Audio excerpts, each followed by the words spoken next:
lekk leen amul njëriñ ci réew mi assemblée pour askan wi la député yi nañ bàyyi Macky Sall man député Macky Sall laa Ablaye Wade bu defoon loolu li ñuy def nii ñoom du ñu falu donc je pense que voilà le problème de fond et que noonu la ko war a Sénégalais analyser parce que c'est une situation dangereuse pour le pays et que ñun en tant que responsable xalaat ni réew mi moo ñu intéressé foog ñu am cette position de responsabilité foog ñu am cette position de patriotisme. D'accord. Alors moo nekk nag Malick Gueye bokk ci député opposition yi dañuy ànd ak justement Moustapha Guirassy nga xam ne ci commission bi la bokk est-ce que honorable mën nañu xam la nga xam ne moo xew ci biir séance plénière bi nga xam ne moo waroon valider commission ad hoc bi. waaw li fi xew moom mooy forfaiture dëgg la ñu gis droit Sonko comme respecté wuñu ko justice amul règlement intérieur respecté wuñu ko li ñu gis fii métti na te justice dafa am solo ci réew te une institution comme Assemblée nationale du fu ñu war a jalgatee yoon mais fii ñu ootee ji pour participer pour valider benn forfaiture boo xam ni justice def na ko soo gisee suma collègue li ñu wax mooy réquisitoire introductif bu joxoñ x yónnee ko procureur maanaam procureur yónnee ko juge d'instruction mu def tour bi ba eggaat fii ñuy demander lever immunité parlementaire je dis am na loo xam ne ñoom waroon nañ ko liggéey ñu ko waruñu woon wax x yabel la manque respect la de la démocratie et de l'Assemblée nationale waroon nañu mën a identifier kan la ba pare réquisitoire bi parce que loolu rek am solo et ci réquisitoire bi da ngay gis juge d'instruction bi il dit sur la base d'un PV du yoon mu appuyé wu sur la base d'un PV li mu waroon wax sur la base du réquisitoire parce que moom li ko war a yëngal moom mooy réquisitoire or ci réquisitoire boobu x lañ ci def kon Assemblée nationale du liggéeyam mu def liggéeyu juge d'instruction boo xam ni moo doon def investigation moo doon gën a xóotal enquête bi moo doon laaj ci ay témoins mooy xool certificat bi xool médecin bi dégluwaat yeneen médecin ba pare nag mën a ñëw fondé décision boo xam ne mi ngi koy jël mais bi mu koy jot may fàttali nit ñi ni bis boobu yàlla na ko yàlla yërëm ci la ñàkkee papam waajuram ju góor ci bis boobu la jot bataaxal bi ci bis boobu tamit la bind procureur pour ñu indiwaat bataaxal fii en moins de 24 heures nga jot lu day nii lu am importance bii lu am solo lu mel nii nga bëgg a tontu ci bis bi defoo benn acte ñëw demander Assemblée nationale ñu remplacer x bi par Ousmane Sonko metti na lool. nous ne sommes pas là pour ne dañuy jàppale Ousmane Sonko nekkuñu fi ne dañuy jàppale jigéen dañ fi nekk pour le peuple wante quand on nous demande ngeen prononcé wu ci lever immunité parlementaire pour la dignité du parlementaire dafa am këyit yoo xam ne moom nga war a teg ci table bi pour moom en âme et conscience ci intime conviction mu mën a jël décision wante joxe woo dara nga jalgati yoon yëpp bëgg ne député yi jël leen décision boobu ñi ko def nii yaakaar ni ñu ngi rendre service à la majorité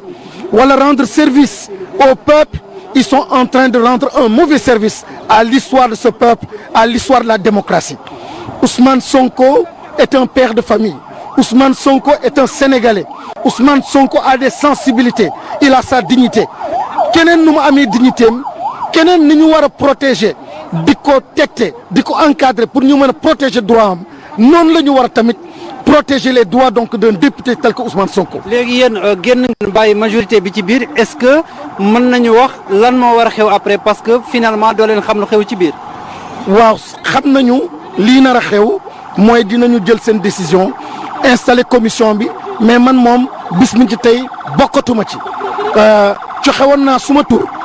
yaakaaroon ni suñu ñëwee tey ji en plénière am na question yoo xam ni dinaa ko mën a poser ñu leeral ma xam ndax mën naa continuer toog ou pas mais li ma gis joxoo ma dara mu am loo xam ni tee na suma xel ma yëkkati loxo dama bëgg wax ak suma président ak askan bi ak collègue député yi nga ne ma doo wax tey jii par force dañuy installer commission bi kooku man du ma jaam du ma nit kooku du xalaatuma ko sax man fii dama fi am suma légitimité dafa am ay doomu Sénégal ñoo ma fi indi ma war représenter askan bi yëpp kon askan boobu may représenter dafa am yaakaar joo xam ne dañ ko am ci ñun mais yaakaar ji gën a fort ci yaakaar yi mooy défendre intérêt askan bi te intérêt askan bi ci jiitu mooy justice parce que sans justice cohésion sociale ngay tas sans justice garantie pacte citoyen ak pacte républicain bi nga nar a tas et c'est actuellement ce qu'on est en train de faire.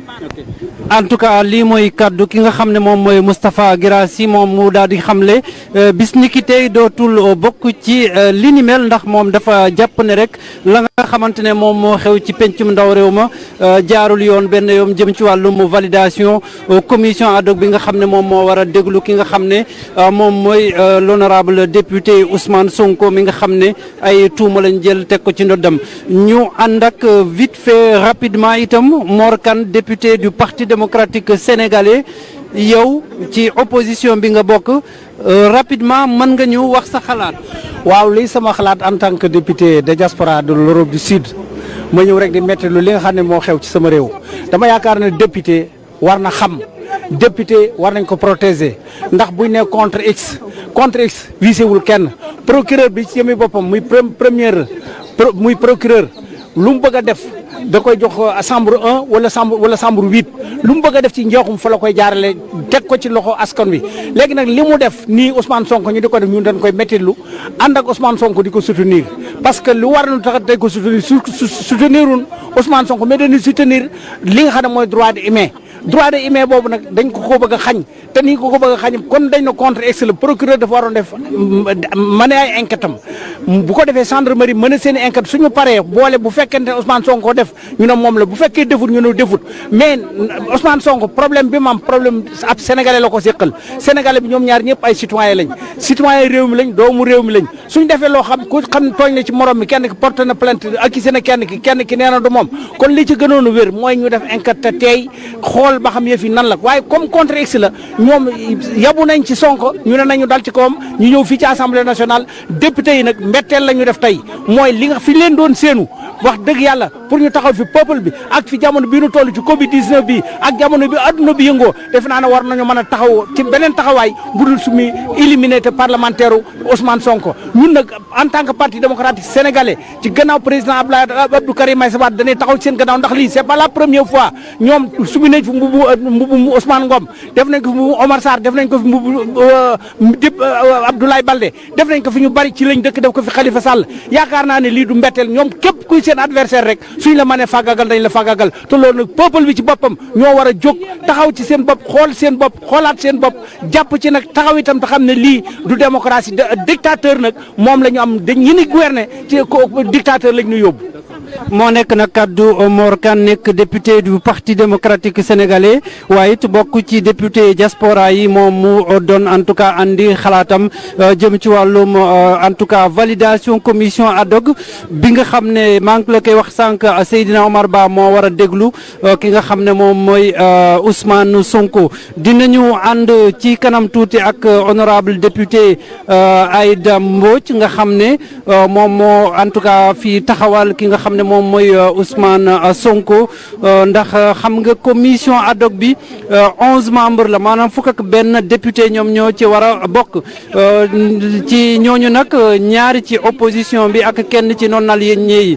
sànq dégg nañu kàddu ki nga xam ne moom mooy Bamba Dièye doon wax ci turu ñoo nga xam ne ñoom ñooy les non alignés la nga xam ne moom la fi yëkkati ñi nga xam ne moom ñoom ñooy Moustapha Guirassy ak Mor Kane daanaka moom it loolu la dénk journaliste yi fu mu ne nii nag bëggoon nañu am tam version ñi nga xam ne ñoo bokk ci majorité bi waaye député opposition yi rek ñoom ñoo génn ñëw taxaw ci buntu assemblée nationale bi ngir daal di xamal askan wi la nga xam ne moom moo xew ci wàllum séance plénière bi nga xam ne ñu fàttali rek nekkul woon tey pour lever immunité parlementaire ñu ànd ak rapidement en direct